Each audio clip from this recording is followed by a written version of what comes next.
Glad to have you back. It's the Business Daily right here on Trust Television. Now we go into our first conversation, which is issues around harvest season, food inflation, and of course the import policy of the federal government. When President Bola Ahmed Tinubu took office, of course, in 2023, the first thing he did was to, try to invest to achieve food security and, of course, food sovereignty, which was part of his campaign promises there. Of course, in line with that mandate, over 200 billion naira is said to have been invested in as part of that intervention, which include free distribution of fertilizers worth millions of naira to farmers nationwide. The Minister of Agriculture is indeed behind all those policies and all those programs. Let's see whether this has really impacted, whether this our current agri sector is looking like a sector that has, taking in 200 billion naira. I'm being joined in the studio by Dr. Ajiseffini Ayodeji. He's an agribusiness expert. Glad to have you on Business Daily. It's my pleasure. Do you agree that the current agri sector that we have, what we have invested in food security, to achieve food sufficiency under this government can actually be, he say that we've spent almost 200 billion naira in that space? Well, if that is the figure stated by the government, maybe they included the capital expenditure. That is our new mechanization gadgets that were just acquired. Maybe that has been estimated to be part of the 200 billion. If that is where, no query about that. So do you think, you have farmers, people that you deal with, do you think if 200 billion is properly invested in our current, in agriculture, do you think we'll be where we are now? Well, if from your statement by saying 200 billion invested into agricultural sector of Nigeria, that means from my own perspective, let's remove every other aspect of tractor acquisition or asset financing. If this 200 actually goes into the sector, the grassroots will feel it. Yes, fertilizer were given freely, input were given freely to who? That's number one. Number two, is it the expected quantity to survive an hectare or an acre of land? And number three, do the real farmer have access to it? When I say the real farmers, government does its things. You know, we are in a political era. The first beneficiaries, the second beneficiary, the primary farmers, the secondary farmers. And there is one mentality and ideology that is so common. May God save us from it. And this is not from the primary farmers. When government give an intervention of input, less than 6 hours, you find it in the open market, despite the roads not for sale. That's to say that these inputs are going to the people that do not actually need it. It goes to people that are taking it as political gain and convert it to liquid, which is what they need. And for this type of things to be actualized, we need to go back to what we call management of intervention by associations.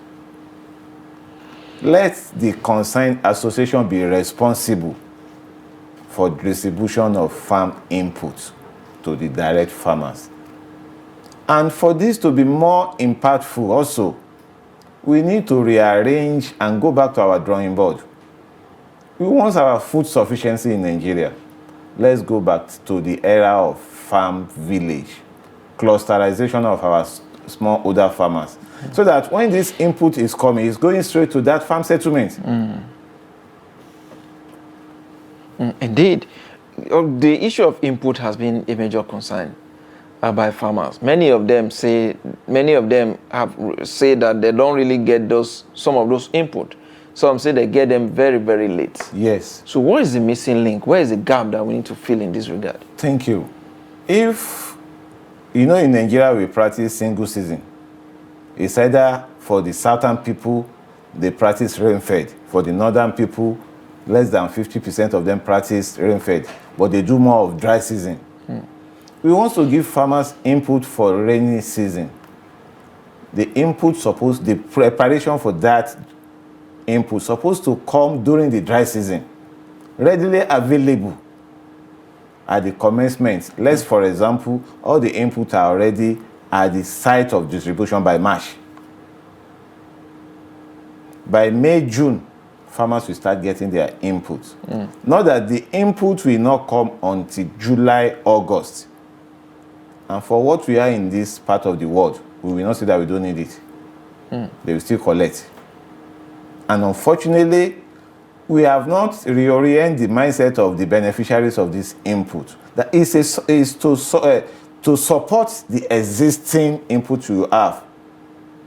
Take, for example, you have 1 hectare land for rice cultivation. You will be needing nothing less than 50 kg of the seed, at least 5 or 6 bags of fertilizer, and then a subsidy or complementary bag of 15 kg seed, 2 bags of fertilizer. One, it cannot serve the purpose. And that's why at Agribusiness, we are looking at it from another perspective. Subsidize this input you want to give to us by 70%. We know that we will now go to a bank of agric and take loan to buy it. It will have a great impact. The real farmers will go and collect the loan to buy it. It should be an input financing at a very, very low price, rather than taking it to open market. I mean, taking it to the so-called farmers that are not known to the smallholder farmers. This issue of political farmers, real farmers, has been an argument for a very, very long time. How do we separate them? It does seem that the political farmers has an edge over the real farmers. Yes, you see, this is not a new thing in Nigeria. It has been in existence for years that people ignored. It is now that it's biting on us. Nobody will hear that government has invested 200 billion into agriculture and say, where is it? The question is, where is it? The true talk is back to our... There was something you said at the beginning of this conversation. You say if it's into capital projects, Yes. you may agree with that. But Yes. what are the capital projects that you think government has done that you can actually tie this 200 billion naira to? They have the breakdown. I wouldn't want to assume on the facts. You are a farmer. You I'm deal a with farmer, farmers. Yes. If there is a capital project, you should see it. It's capital project is not something that is hidden. Well, you learned... I mean, we learned that they just launched about 2,000 tractors. Where are they? Have you seen them? I don't look for Have it. they been deployed to some of your farmers? I don't look for it. But they were bought for farmers. They were bought for farmers that have the database suite. And the implementation of the distribution, I don't think it has come to effect. But we're in a farming season. It's not compulsory. It has to be for this season. Let's just be sincere with ourselves. This present farming season, whatever farmers needs to do will have been prepared last season. Whatever equipment government is introducing is for the next season. But you said this is the rainy season. Yes. Some farming activities is still going on. If we have a structure, yes, and you brought in 2,000 tractors as allegedly claimed by the government from Belarus, why are you keeping them in a place where farmers cannot access? I'm not in a position to answer why they keep it there. Well, why I ask you that question is the fact that if government say they spend this money on capital projects, then you may agree with it. Yes, I may agree with it because looking at the cost of tractors, they said they procure tractors, harvesters, boom sprayer. All these things are capital intensive. But what the minister mentioned here, he did not include tractors. They said inputs. He said the amount was spent on free distribution of fertilizer worth millions of naira to farmers nationwide. Well, I am not a beneficiary, therefore Farmers in my village did not access the fertilizers. And if you say nationwide, it must cut across every part of the country. Yes. You ask a question, how can we distinguish between political farmers and the real farmers? That is where the question lies. We are in the era of politics, where interests of individual constituency needs to be considered. But it's an appeal we need to make to the people behind it, that if you want to support your constituency, Do it in another way. If it is financial benefit, please use that. Let the real farmers have direct benefit of this input.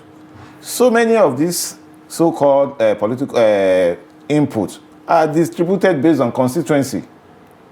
That, okay, in your constituency you have how many farmers? The man that is heading that constituency will not be there to get the database. It's the database they give to him. And you know what that means? All what he is after is, okay, they give my constituency 2 trailer load of fertilizer. Go and share it with our farmers in our constituency. Are those people that are sharing it to the real farmers or their supporters? That's the question. We politicize everything. That is in Nigeria. So if you're not a member, if you must be a member of a particular political party for us to you access, have benefit to anything. Exactly. But that is not the way to go. Because when we are not, the elections are over. The government is a government for all. Elections are over. Elections are over, but look at what But is what the happening politicians now. are doing is to, hijack government interventions and use it for political purposes. That is just which is not the best for the country, and the country is indeed suffering for it. Let me ask you this question. The Minister of Agriculture from Gambia was in Nigeria recently, and he did say that Gambia still imports 80% of the rice they consume in Gambia. Don't forget, Gambia is a country of less than 3 million people in terms of population. They are less than even the whole of Utako here in terms of population. All right, or in the FCT, so to say. But the burden of the economy, is a big burden on the economy, as the minister, Dembal Sabali, did say. But he is looking at the model that Nigeria is deploying for us to be able to, produce our own rice locally. Do you think Nigeria is a good model for a country like Gambia? Because I know that despite the investment in rice production, we're still importing a whole lot, and we're still paying so much more to buy rice in the market. Thank you. Is Nigeria the right model for Gambia? In all fairness, the minister have a point. Nigeria is a good model if what we have on paper is implemented. We have good land. We have good people. But cost of input, mechanization to the real farmers are not there.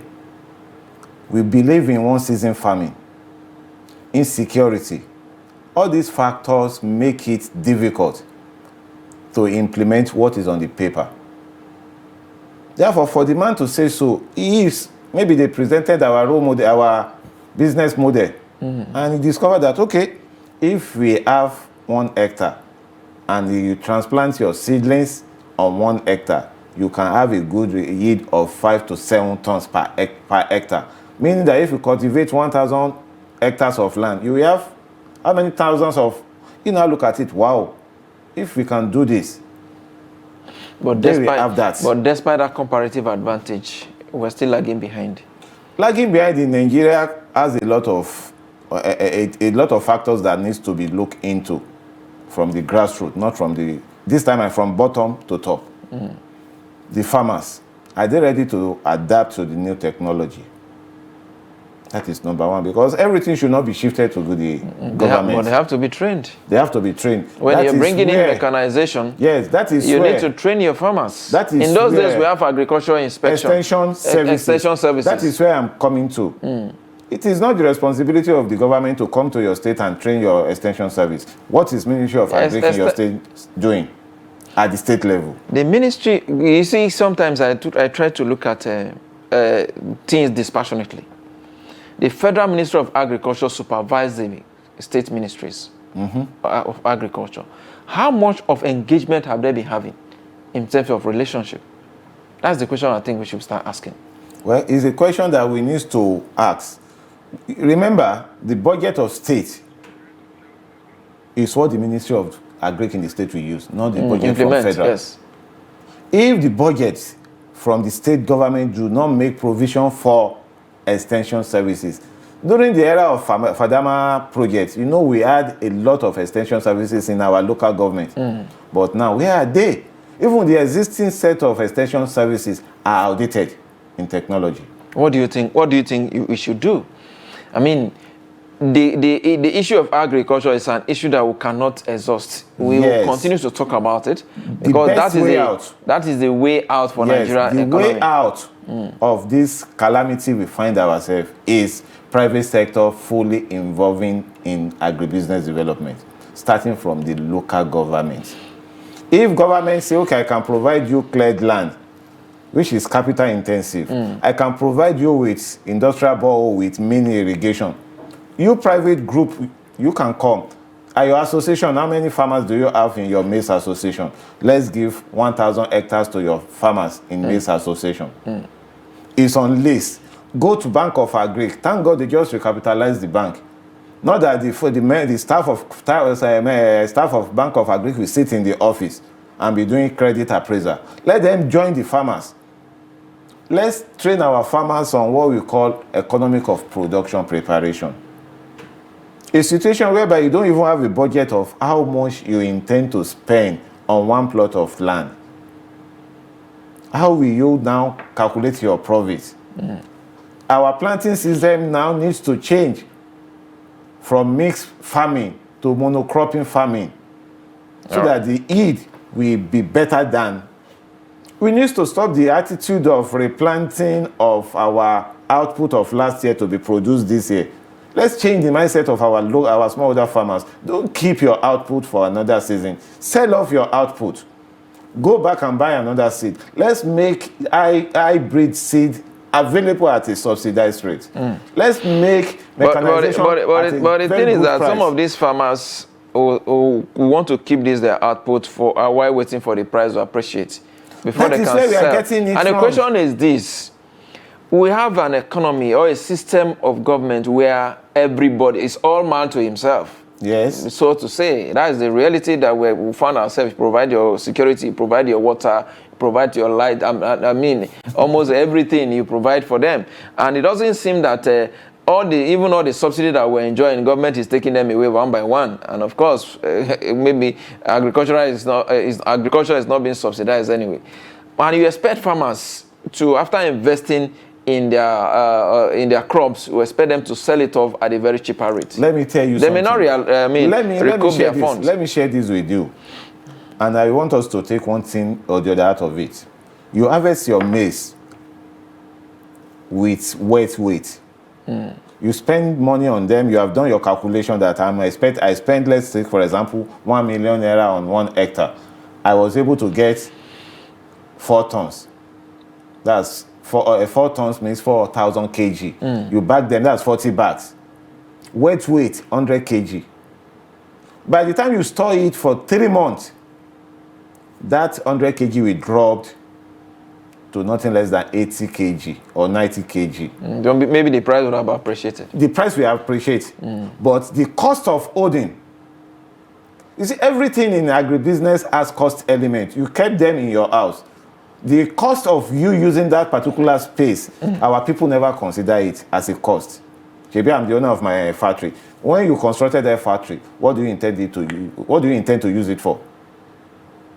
This is what we should look at. Keeping our output or our yield for long time as we wrap does not attribute to high profits. As we wrap up, don't you think the government should set up a central off-takers that can offtake everything from the farmers at a subsidized rate to the citizen, to the consumers? Subsidy should first go to the farmers. That's what I'm saying. What I'm saying is that government should subsidize for the citizen while paying the farmer what they are supposed to pay the citizens. That's what yes, it's an appeal and advocacy that we, the agribusiness practitioner, needs to be making, an appeal to the lawmakers. Because those are the people that will put it into law that, okay, let's subsidize our farmers. All right. And let's get our Ministry of Agri to be buying back from the farmers from cluster basis, not the internal farmers that have 1 plot, 2 plots.